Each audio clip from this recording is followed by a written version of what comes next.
Good afternoon. It's Wednesday, the 2nd of May 2018, just after 1 o'clock. Welcome to UK Column News. Your host today, Mike Robinson, and myself, Brian Gerrish.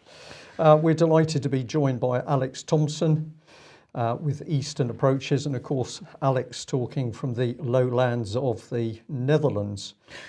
Good news, Mike. Absolutely good news, Brian. We're going to strengthen democracy. The Tory government is going to strengthen democracy. It's clearly needed. So this is the leader of the House of Commons, Andrea Leadsom MP, and she was giving a speech a few days ago to the Royal Society of the Arts.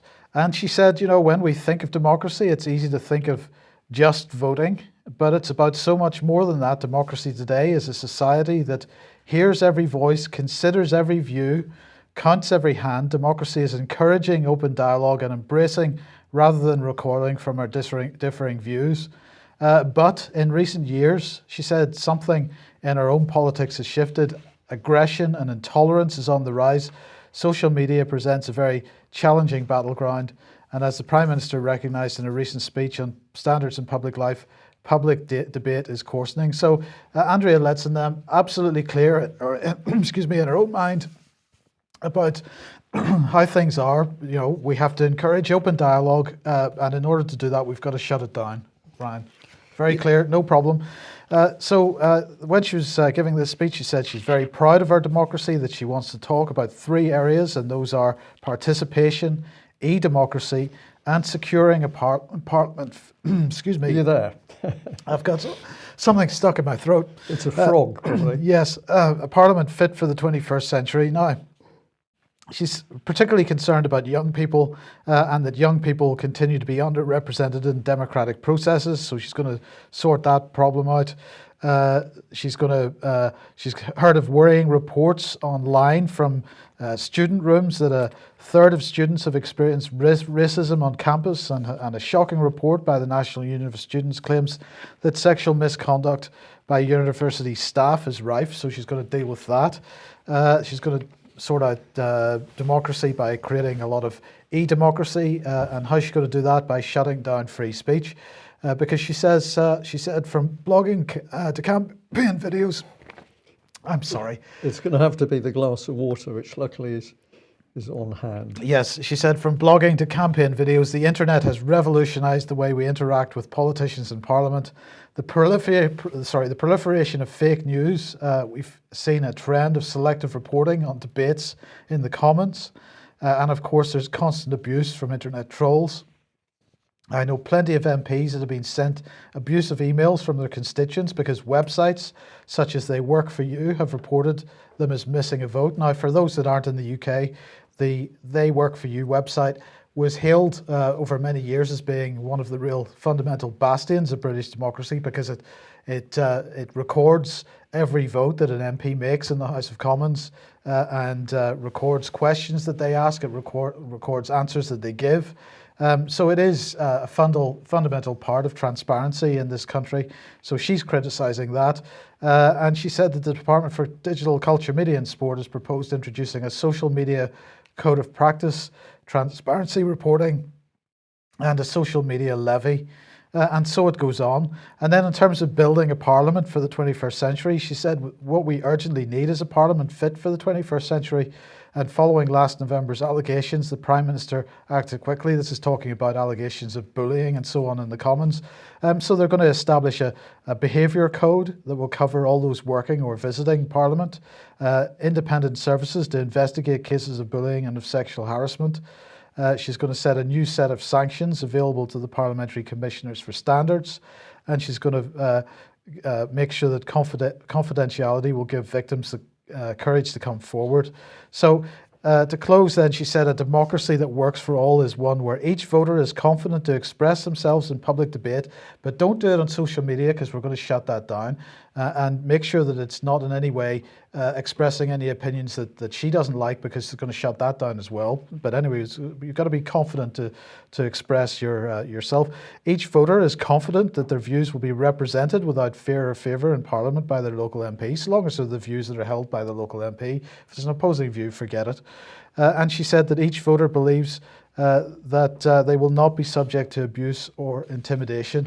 So Let's bring Alex into the program at this point. Alex, Andrea Leadsom there, reinforcing, strengthening democracy. We should be encouraged, proud, enthusiastic for the future. You've already taken apart much of the agenda there, Mike, brilliantly. But I think for our growing band of overseas viewers, there's one thing I should point out, and perhaps a lot of our, shall we say, Middle England viewers as well. Andrea Leadsom, yes, they did the dirty on her when she was campaigning for the Conservative Party leadership against Theresa May. The idea was she could go for it because she was a woman, and then she was taken out of it because she was a mother. That was what it came down to. So it was a very nasty kind of communitarian identity politics maneuver. But a lot of people backed her at the time and thought, this is the sensible successor to Mrs. Thatcher. This is a sensible English lady, who is going to run a sensible, proper policy and stand up for old-fashioned common law rights, a lot of them thought. Well, it turns out that she was just as bad as Theresa May. Or, to give her due, you could say that both of them have the same people winding the watch keys in their backs. Absolutely. Now, one area that she didn't comment on was the structure of the Houses of Parliament itself, but other people are increasingly so. So this is David Jones, a Brexit sort of large number of followers on Twitter, Brexit campaigner. The House of Lords hate democracy and they hate the British people. We are plebs whose opinion doesn't count, and they think they can ignore and do whatever they like.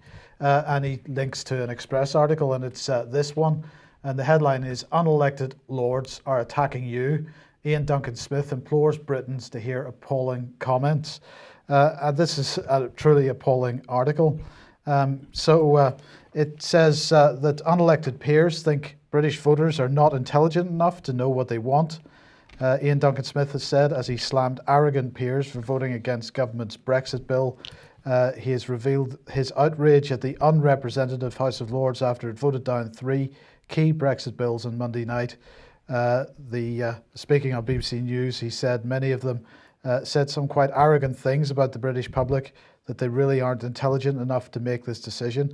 The hypocrisy in this is staggering, bearing in mind how he has treated the British public himself in the past when he was Secretary of State for the Department of Work and Pensions. This attack on the House of Lords, and my concern here is that, of course, who's really grabbing onto this with both hands? It's the Brexit campaigners. Brexit is once again being used as a cover for constitutional change in this country. The Brexit campaigners are running with this as hard as they can and ignoring the fact that this agenda to so-called reform the House of Lords is one that Tony Blair began, that Gordon Brown continued, that David Cameron and Nick Clegg continued and continues under Theresa May. This is a British government agenda at work here, and they're just falling in for the trap. They are. Alex mentioned the word communitarianism a few minutes ago. This is one of the key things. We've got a dictatorship forming. It's very nearly formed. We can call it communitarian, or we can say it's fascist. It is nearly there, and they are using any means they can in order to get the final pieces in place. So House of Lords is dangerous still, so they want to get rid of that. They're going to use Brexit, they'll use the NHS, they'll use anything as a distraction to what is really happening, which is a close down into a dictatorship. Alex, Patrick Henningsen and I discussed this on this programme Monday week ago. But what the point I need to come back to here is that we have a situation at the moment, particularly in the last number of years. The first example of it in recent history, I suppose, is the Lancaster House treaties with the French, where the government is taking action without any parliamentary approval. This is happening almost on a monthly basis at the moment, and Parliament is saying nothing about it. We've got the Brexit legislation and the government's desire to pursue the so-called Henry VIII powers. Okay, that's getting a little bit more media coverage. But we have a government which is acting out of control at the moment, doing what it wants. And the only thing that's been getting in its way for quite a long time now is the House of Lords. And as bad as this kind of hybrid House of Lords that we have at the moment is, the mess that Tony Blair made of it, a fully elected House of Lords under the whipping system that we have in this country is going to be an even bigger disaster, is it not? It will, because we had a unicameral legislature in the civil wars of the mid-17th century. There were no checks and balances. The monarchy and the lords were abolished. And okay, you can go the American route and still be, as it were, the English common law libertarian tradition, but then you have other checks and balances, a Senate and division of powers. But we're approaching basically a neo-Cromwellian situation where there is just one chamber, and it's not party political. You mentioned people of all three main political parties, and now the SNP come on as a fourth deep state party, as it were, of just a different flavour. They're all pushing the same agenda. Last time we had the upheavals a century ago with the Parliament Act, at least there was the pretense that a couple of parties were more keen on it than others. But now we have the entire caboodle pushing for the abolition of the Lords. And these people that we're talking about reside largely in the Cabinet Office. You know, it goes way back to Gilbert and Sullivan, quintessential English operas. But Gilbert was a lawyer who wrote the lyrics for the libretto for the music. And he actually was representative of this technocratic class, talking about modern major generals. And of course, the fates that the House of Lords did nothing in particular and did it well. So the idea of the lazy, slumbering lords with unearned privileges goes back 130, 40 years. And from that time onwards, you can see the British Constitution actually falling apart from the time of Dicey onwards. So the High Victorian era is when this starts, and it's when a group of people decide that they are going to run the country technocratically and that we are just a new... Yeah. Okay. Well, look, the other big sort of Brexit related news at the moment is this continuing row over the customs union. Now, the customs union, of course, means that trade can happen without, notionally, without red tape. That's how it's being sold to the British public.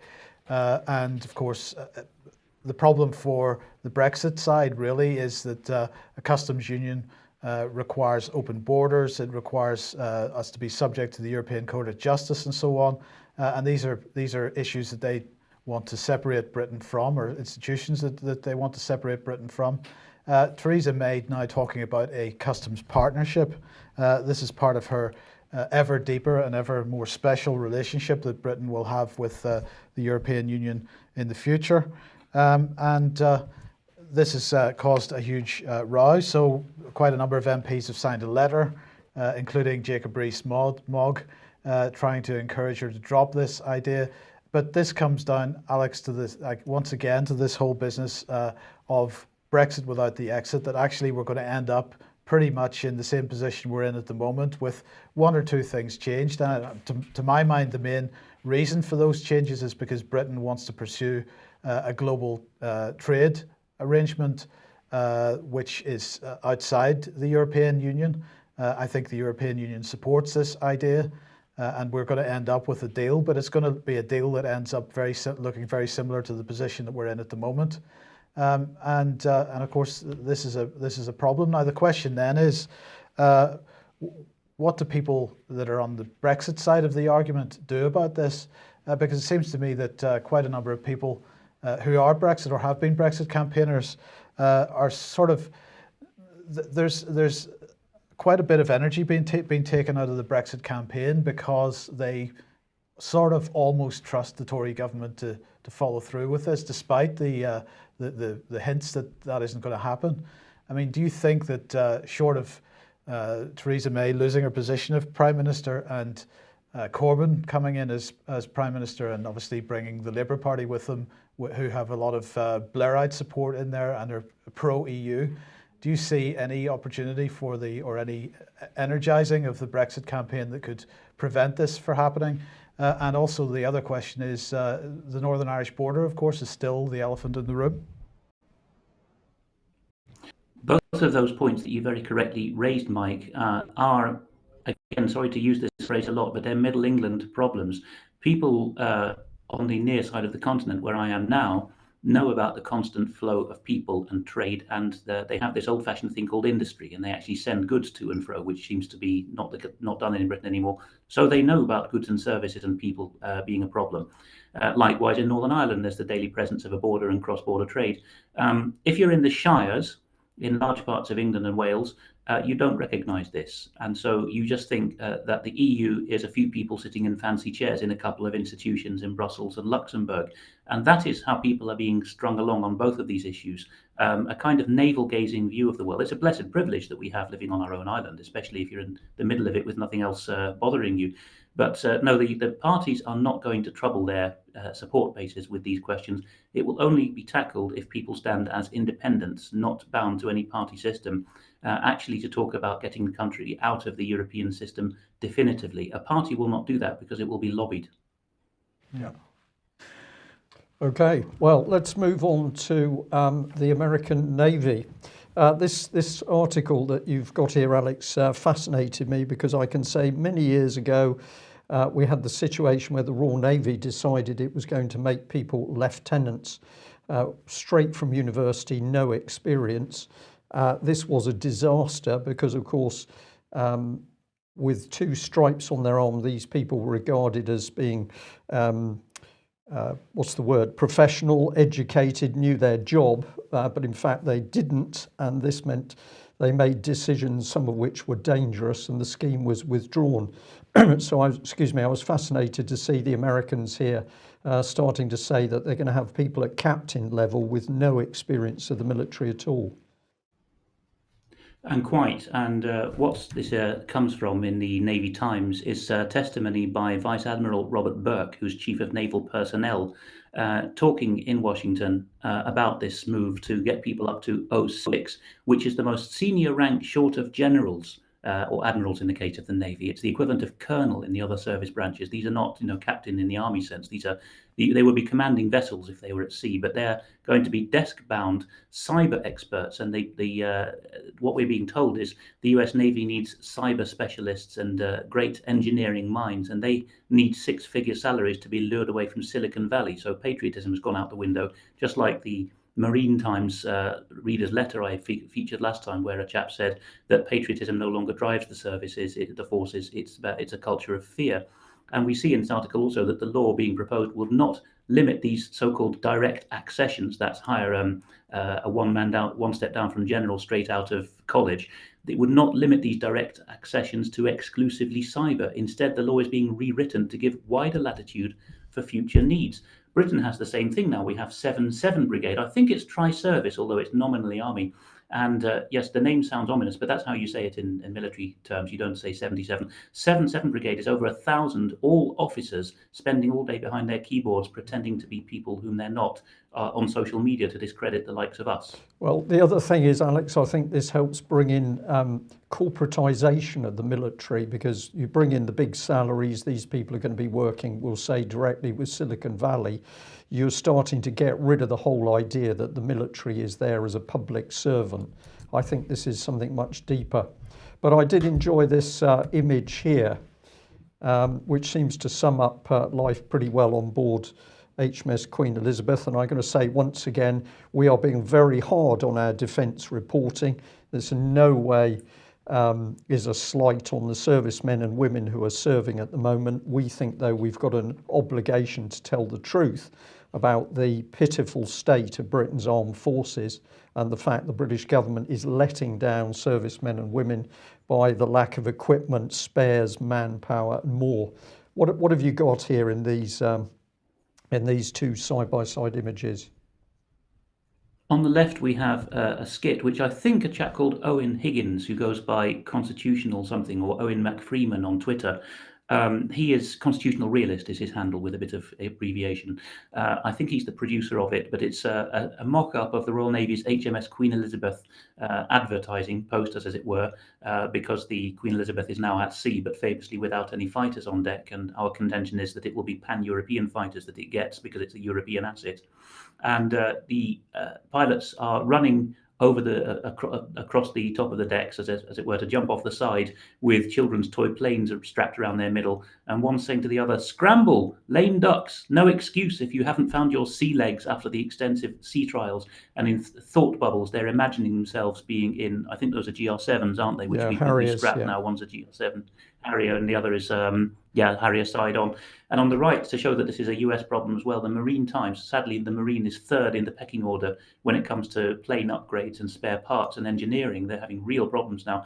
The Marine Corps is actually admitting now in the Marine Times, which is not an in-house journal but friendly, that they're struggling to operate the F-35 at a time when the F-35 is being increased in production. A new facility is opening by a Lockheed facility in Florida at the moment.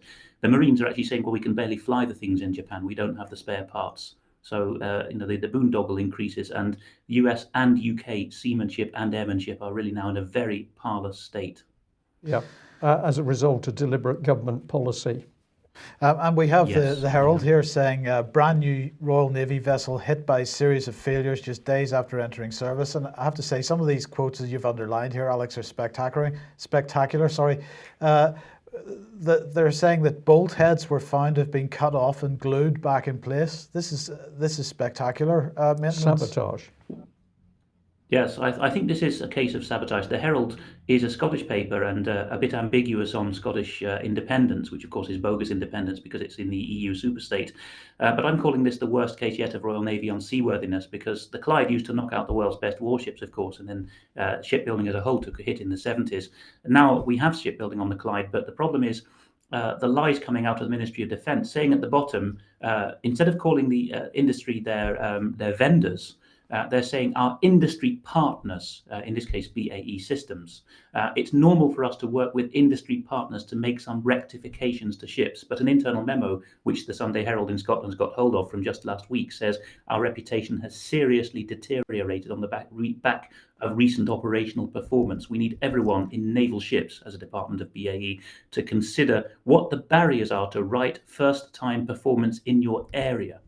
In other words, they're admitting that they cannot produce seaworthy vessels. And if we go on, we can see why this is. At the beginning of 2017, David Ellis predicted this. So on the left, we have here his evidence to the Defence Committee in Parliament of January 2017, in which he says there's greatly excessive MOD constant meddling in BAE Systems, in this case in the submarine department. And he says production management by the Ministry of Defence reached such a pitch as to do Her Majesty's forces out of an efficient working model, in that case for submarine production, whereas previously VSEL in Barrow-in-Furness in Cumbria had known that it had to produce seaworthy vessels first time, and so they did it well. But now you've got this constant meddling. The result, on the right, you have the Times correspondent Deborah Haynes talking about Mark Seddle, whom we feature more in a moment. In fact, in the same testimony to the Defence Committee that we'll come on to in a moment, but when he was asked about this carrier problem, he was said that the UK will never deploy our £6 billion aircraft carriers into contested waters, i.e. Eastern Mediterranean, with a sovereign strike group. We will never act on our own. Yep. And this is why Earl Howe, the Defence Minister, is consistently refusing to use the word sovereignty in responses to people's queries by their MPs. The National Security Advisor, that's Sir Mark Sedwill, the eminence grise of the intelligence agencies, tells MPs that carriers will, quote, almost inevitably, I would say inevitably, be used with countries' ships and aircraft operating alongside them. And David Ellis's response from yesterday to this is that the National Security Advisor, that's Sir Mark Sedwill, is openly in the policy format that the Royal Navy's Queen Elizabeth will be working in EU military union. Yeah, I would totally agree with that. Yes. And something else David Ellis highlighted is about Britain's Defence Procurement Agency finds new leadership from within. Yes, this is DE&S, which, if you can see the lower box on the right, that's the same submission from January last year. David Ellis pointed out that his sources say there's 35,000 people working at defence equipment and support, more than all the people in the Royal Navy and the Royal Air Force put together, or more than MI5, MI6 and GCHQ put together, and they manufacture zilch. And so the top box there is from the new report from the US-based Defence News. No one in Britain seems to be this frank. And they got onto DE&S in London from their American reporting base to ask why it is that they had promoted an internal chap for the new role of, or to replace the chief executive of Defence Equipment and Support after the existing guy made a sidestep into industry. And an anonymous source told them, well, of course, this is because no one in their right mind would touch this job. It's a very, very difficult job. I think they know a thing or two we're about to find out. Yeah. Okay, let's move on to justice. By the way, we're going to talk about Sir Mark Sedwill again in a minute, because he was giving more evidence to the Defence Committee yesterday. But before we get on to that, the new Lord Chief Justice has been questioned by the Justice Committee. Yes, we had a Welshman, Lord John Thomas of Cwmgïedd, until last year as the Lord Chief Justice of England and Wales, which of course is only one of the jurisdictions in the UK. But here we have the replacement. Okay, he went to school in Portsmouth, but with a name like Iain Duncan Burnett, I'm pretty sure it's another Scot in the establishment. The Lord Burnett of Malden, who actually has a decent past behind him as an investigating barrister in inquiries going back to the King's Cross fire of '87, was being questioned by the relevant Lords Committee, the Select Committee, for, I think they call themselves constitutional reform in full. People can freeze the screen to see the questions they were envisaging asking before he got in. But then we get into the meat of it on the next slide, and he says basically that the judiciary is on its last legs as it stands. They can. I should explain in this point that the Lord Chief Justice doesn't need to point this out to the committee, but there are many kinds of judges. One kind is a salary-paid judge, which is a regular state employee, as it were, of Her Majesty's Courts and Tribunal Service. But before you get to that, you get fees to be an occasional judge while being a solicitor or barrister, basically a working lawyer. And so he says that it would raise questions about independence and advantage being gained if people were to return to practice. This is a way of getting people back into the judiciary when they move on.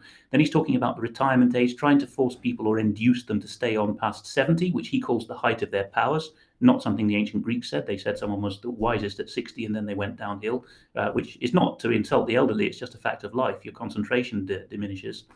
And he says our real problem at the moment is retaining judges. To be perfectly frank, we would struggle to dispose of the business in the Court of Appeal and the High Court, those are of course the most important courts in the land, if our retired colleagues were not willing to come back from time to time to do the work. Then he talks about getting solicitors who are non-court attorneys basically to become fee-paid and then salaried judges. There are some hints in Lord's, I beg your pardon, to get his name here, Lord Chief Justice Lord Burnett of Malden. Yes, there's some hints in his evidence as to what's going on. He's talking about the plebs talking on social media about verdicts which kill people, and how can we stop the plebs doing so, basically. And this is why many people don't want to go up from barrister to judge, or these days you can go straight from solicitor to judge, and why the retired people are being kept on. There's definitely fear as to what is being said in free media at the moment, Alex. I think this is encouraging. Right. Quick advertisement for AV9 taking place from Friday to Monday. Now, two residential rooms have now come available. So Ian Crane has said if anybody wants either of those rooms, please either book online at alternativeview.co.uk or call him on 07791 518 740 to book those rooms. Two rooms available if you want, and he would appreciate anybody that wants to stay, absolutely. Dying for Good Health Conference, Brian? Yes, becoming more and more important because, of course, all the things we're seeing about health and what's happening in the NHS. Tremendous speakers for this event. We've never had a collection of people like this together before. Timing is right. Tickets are going. If you haven't got a ticket, we suggest you get online and get a ticket for this event. And also Media on Trial on the 27th of May, another very important event. Get along to that if you possibly can. Details at mediaontrial.uk. Okay, well, I had to put this on screen. It was sent to me earlier this morning, and to me it just said that the UK government has now lost all credibility, because this is a pretty accurate little drawing here. We've got Theresa May holding up Her Majesty's proof of the Skripal incident, and in a very childish drawing we've got the Skripal family indicated on the left and Putin on the right, and they're joined by a sort of green squiggly line. There's the evidence, Mike. Absolutely. It's almost as good as Netanyahu's evidence yesterday, isn't it? But anyway, the question in everybody's lips is, where are the Skripals? We'll come on to that in 1 second. Before we do that, let's talk about Sir Mark Sedwill again, because he was giving evidence to the Defence Select Committee yesterday, and he said that there are no suspects yet in the Skripal nerve agent attack. He was asked who are the suspects, do we know who they are, and he said not yet. Oh. It's a shame. He said that, we should just say that Sedwell, of course, looks after MI6, MI5, GCHQ, amongst others. He said that one of the problems was that there's not so much CCTV in Salisbury compared to London, and so we didn't quite capture who it was that had done the dirty deed. I'm not sure that he actually knew what the dirty deed was, but anyway, we move on. He said that known Russian spies that are based in Britain had been investigated and ruled out, however, so that's good.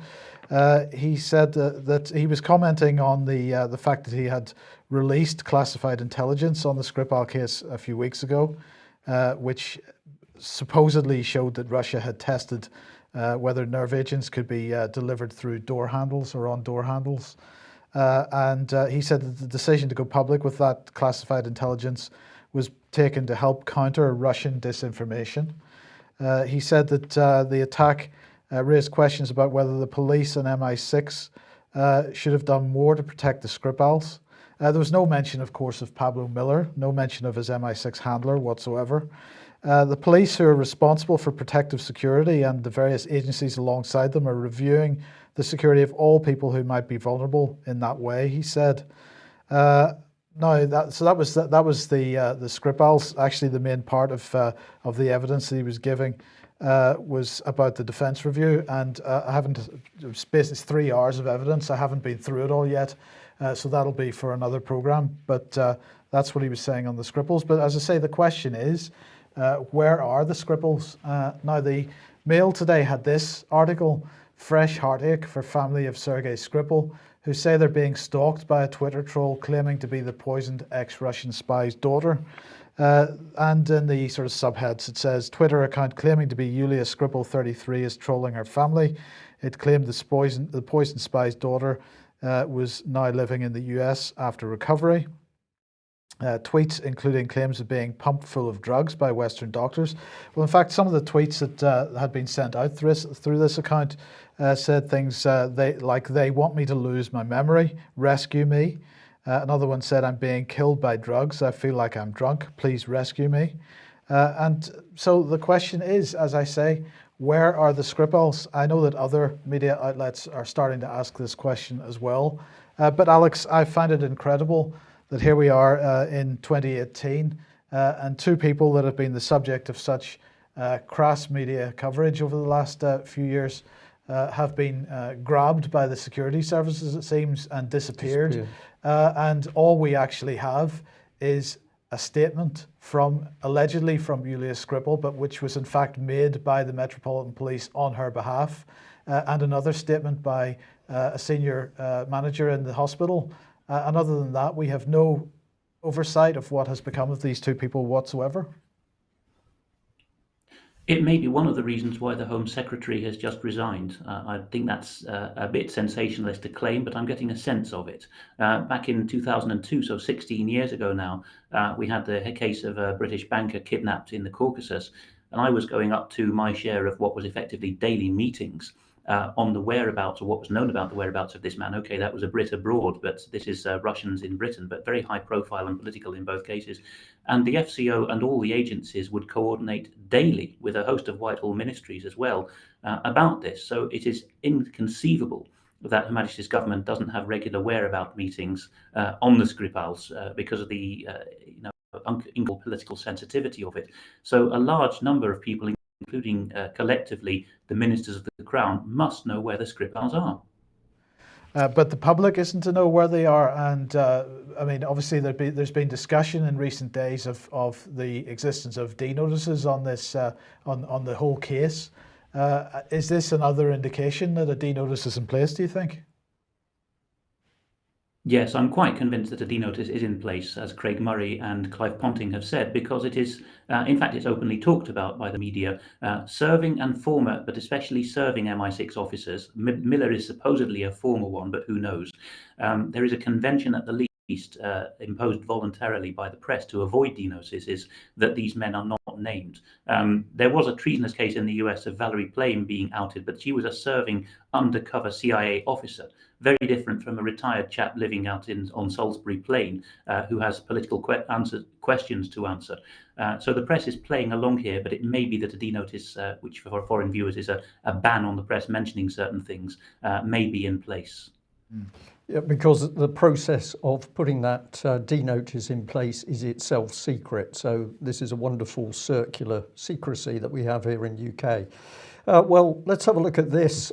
Somebody sent an email to Harriet Baldwin. I just love it because this is a classic example of people doing something and it does make a difference. It has an effect. So, dear Ms. Baldwin, would you please ask this question in Parliament? Prime Minister, on April the 14th, you authorised the bombing of 3 sites in Syria, which you claim were developing and storing chemical weapons. Had this action caused the release of toxic substance into the atmosphere, would you have taken full responsibility for any resulting fatalities in the area? Well, of course, we know what sort of response we'll get, but let's have a look at the response. Here's the letter back from Harriet. She says, thank you for contacting me about the recent military action in Syria. The Prime Minister has been clear that the fact that this terrible chemical weapons attack took place in Douma in our world today is a strain on our humanity, and I agree with her that the UK and its international allies had to respond to this. Their response was limited, targeted and proportionate and came on the back of, quote, a significant body of information, including intelligence, that indicates that the Syrian regime was responsible for this attack. So brilliant answer, because of course this is all obfuscation. So information and intelligence indicating nothing about evidence whatsoever, Mike.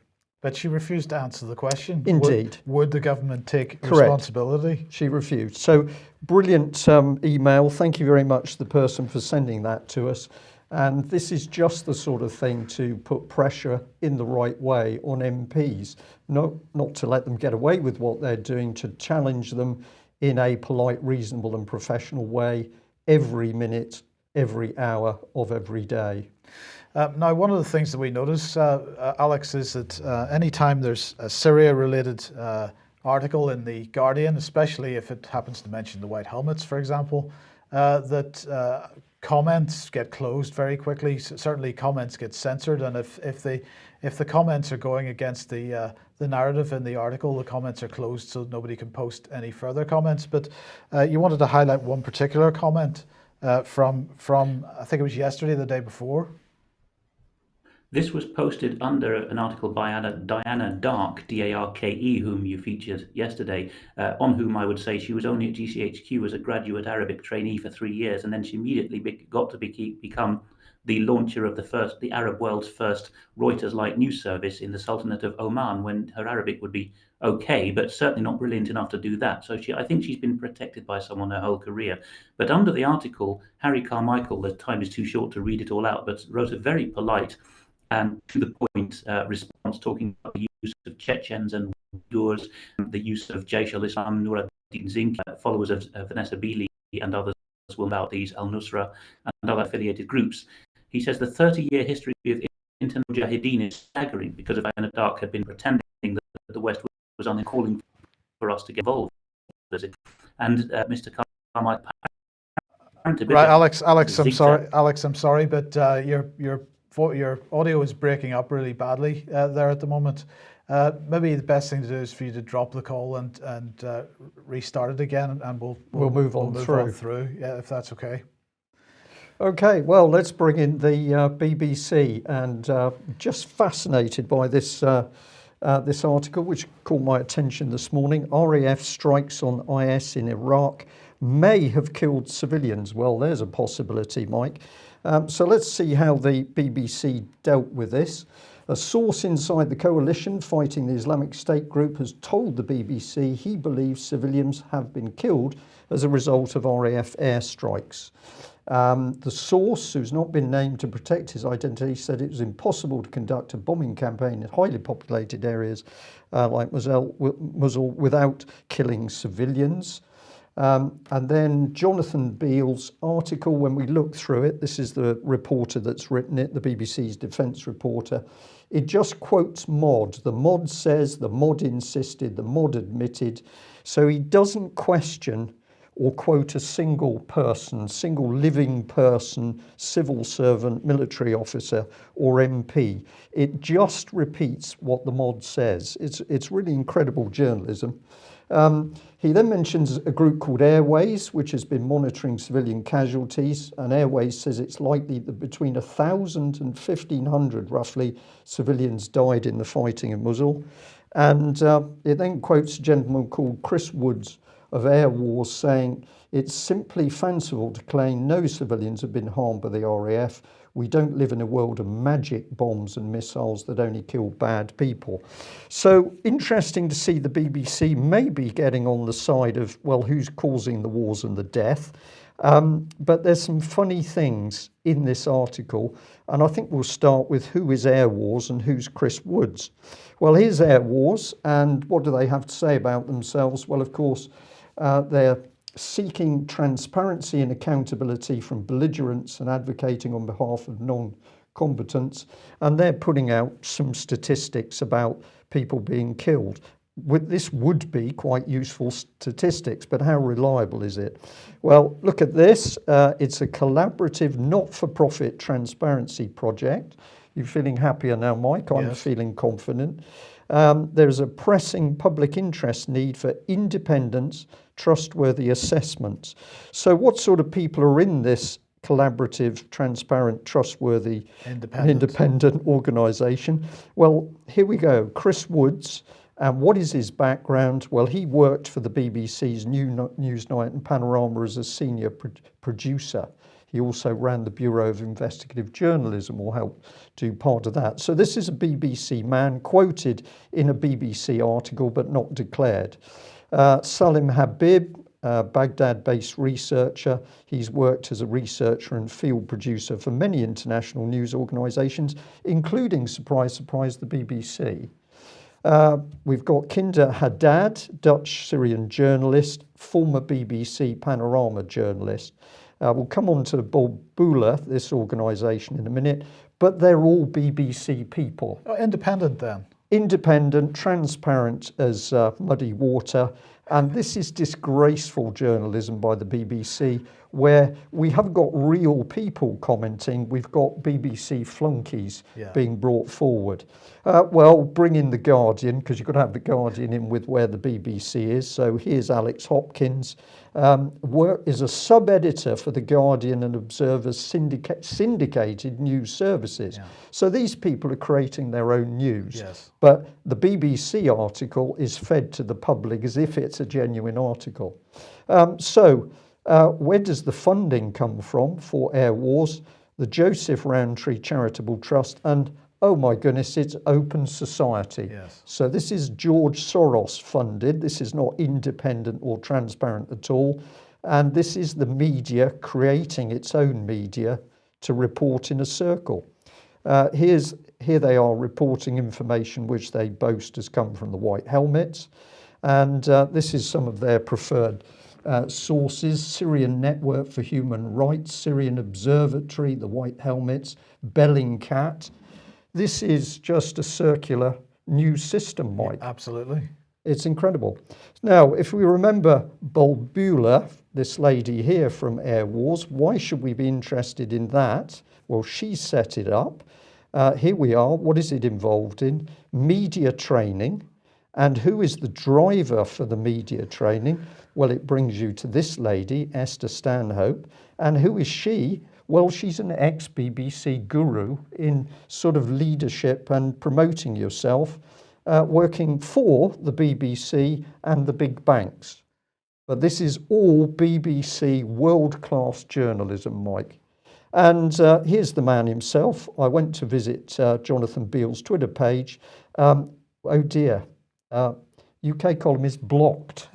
So I couldn't get in initially, but I had a cunning plan, so I did get in. And he's got some interesting tweets, but there's nothing of substance. This one made me laugh. He's talking about the close down of the big American joint world operation fighting Daesh in Iraq. This closed on the 30th of April. But what have they left? Well, here is Jonathan Beale complaining that world-class journalists have just died in bombings in Iraq. Yeah. So what is this man on? I'm not really sure. Reminds me of the type of activities that BBC Media Action is up to, particularly when I'm talking about Balbula here. Yes, indeed. Well, yes. To me, I'm sure there'll be some links, Mike. I didn't have time to get into that. Alex, when was the word independent redefined? Oh, sometime in the 90s, from my recollection, it came to mean in the pocket of government and corporations. Bulbula in all Middle Eastern languages means nightingale. And one of the funders mentioned on the slide that Brian just showed there was Stichting Democratie en Media, the Democracy and Media Foundation. And I've immediately found an article identifying how much money flows to them from George Soros's Open Society Foundation. So sorry, let me understand that. What you're saying then is that this organization is funded directly by Open Society Foundations, and then further by Open Society Foundation through Stichting Democratie? Correct. And the article in question highlighting this at tpo.nl suggests that this is because Soros has a particular axe to grind in creating favourable conditions for jihadis in Europe, in this case the Muslim Brotherhood. Right, okay. But it's good independent BBC news, apart from the fact that it's all coming with the help of George Soros. Yes, brilliant. Okay, what do we have here? This is yes, Alex back, I think. Yes, Alex, wars in the East. This is Al Jazeera suggesting that a second wave of Arab revolutions is inevitable. Military Times saying that Bosnia faces its greatest challenge since 1990s war and Putin's not helping. But basically what we're looking at here is engineered. Are we looking at perpetual war? Is this a policy of perpetual war being promoted by the media once again? We are, yes, but because people have got so cynical about Europe doing this, now we have, in the case of Al Jazeera, the Qataris doing it through their effectively state media, and on the other hand, the US Military Times talking about Matthew Palmer, I think a military man, talking about the Congressional House Foreign Affairs Committee, that Bosnia is going to fall apart soon. But these are just ways of saying we can't be responsible for what our client states do soon, if the Russians don't call off the game. So it's self-fulfilling. Here we have more tensions in Eastern Europe as well. Quite stunningly, in the town of Rakvere in Estonia, which is the very town where we have a minimal British military presence now on Rumon, we have a tweet here from Golos Mordora, a popular Russian Twitter account, talking about unknown vandals having stuck a poster saying Hitler was right on a memorial to our Red Army allies in the Second World War. Hitler doing a salute there on the graves of Red Army soldiers. And on the right, I have Willy Wimmer, a man whom you, Mike, made me aware of a while ago. I should have known about him. He was formerly the vice president of the OSCE, one of the bodies set up to preserve peace in Europe after the collapse of communism. And he was also the German Bundestag's rapporteur from the Ministry of Defence, saying a number of things in this very popular Zegesprecher series on YouTube, including Germany's being collapsed. Macron cozying up to Trump is reminiscent of 1914 again. The BBC is demonizing the Russians in the way that the British propagandists used to demonize Ludendorff and the Kaiser. Our German establishment is bashing the Poles and Hungarians as if they were farmhands on a Prussian Junker estate. Our top priority should be stopping the Panzer engines from revving up again. NATO is beating the drums of war. And in question time, he says, I've got no idea why the Christian Democrats, the ruling party in Germany, won't get rid of Merkel. And the US is forcing Russia unwillingly into the arms of China.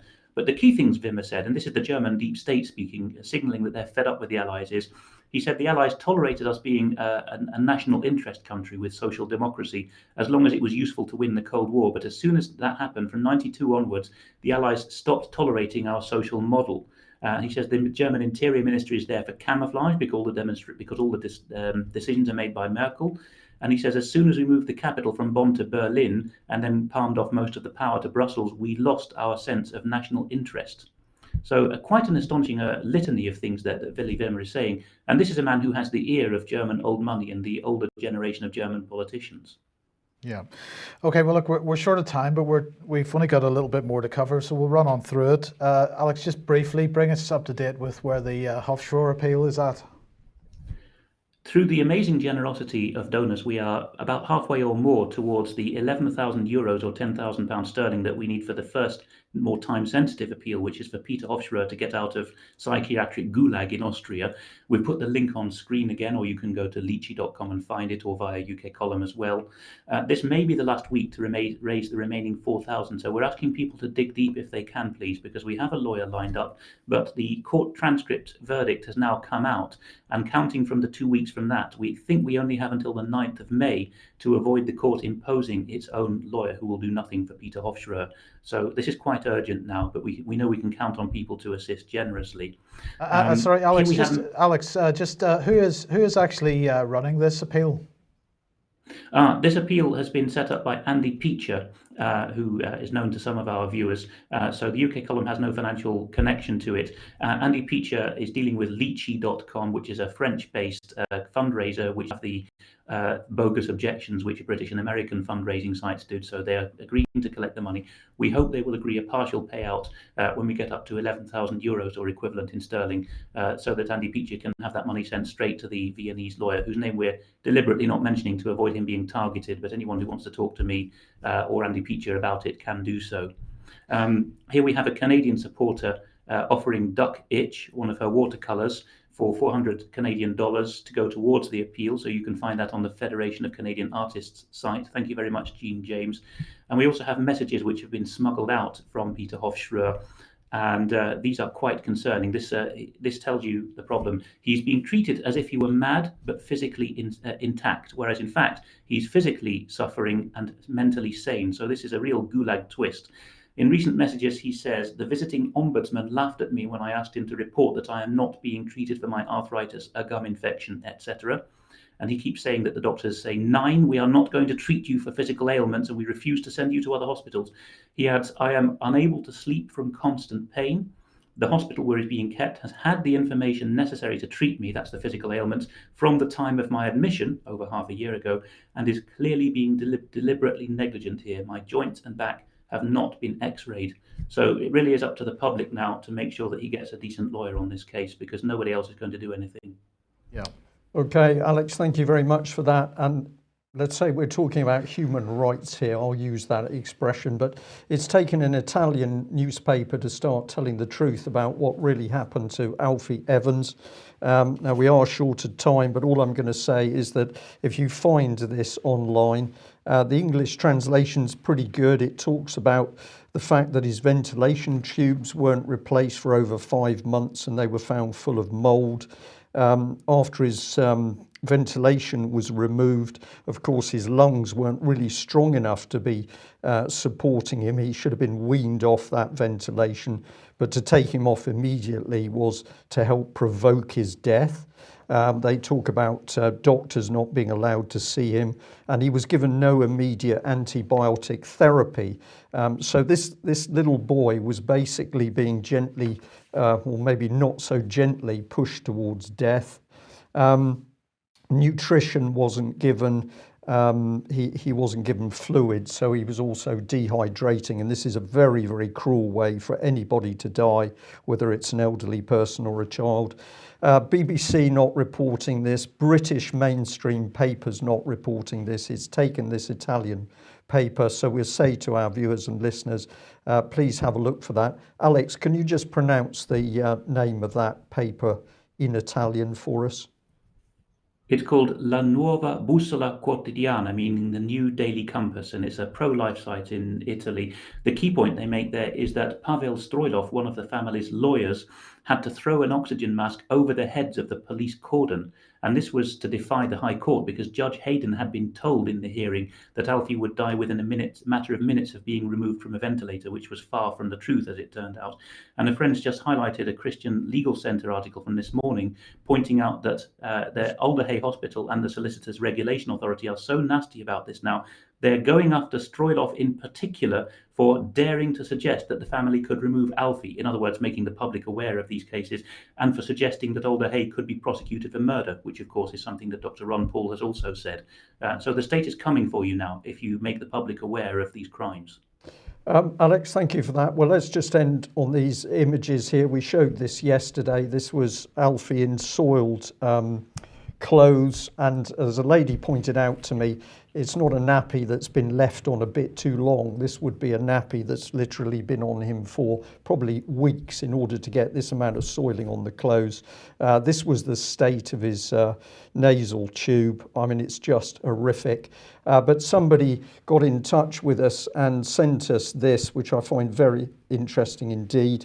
This is an email, and it's saying, this was posted on Facebook by one father and his experience of vaccine damage, the death of my daughter Anna. And it's a letter from the UK government confirming that it's in their interest that children die before they reach the age of 2 to prevent vaccine damage injury claim. And let's look at the reality of this. So we've got a DWP letter, and if we expand this, what does it say? Dear Mr. X, about your claim for a vaccine damage payment, I'm sorry to tell you that your claim has been unsuccessful. This is because claims can only be considered once a child reaches 2 years of age. Unfortunately, your child was under the age of 2 when she passed away. This is the state of the UK.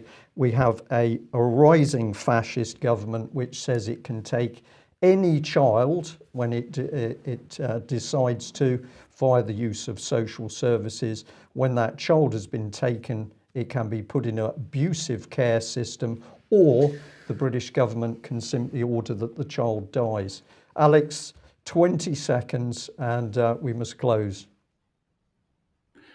It gets even worse. LifeSite News, which is quite reputable in this area, I think Natural News is another of their domain names, is claiming that Alfie's father was called out of the cubicle and a nurse slipped in to administer 4 injections a matter of 2 hours before the child died. And this was after days with no food, water or other so-called medical treatment, because food and water are medical treatment in the revised view of humanity.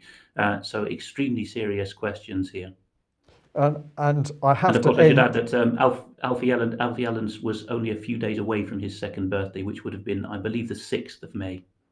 Indeed, and the administration of injections to get rid of children, we've heard from other testimonies of parents over the last few months. We'll end there. Thank you very much for joining us. Very, very serious times in UK, and I hope overseas viewers, particularly in America, can understand that we're now in a very, very serious state in UK. This is a fascistic government. We can call it communitarianism, but what we've got is the state taking utter control, and it will do unless we together stop it. Thanks very much for joining us. We'll be back at the same time tomorrow. Bye-bye.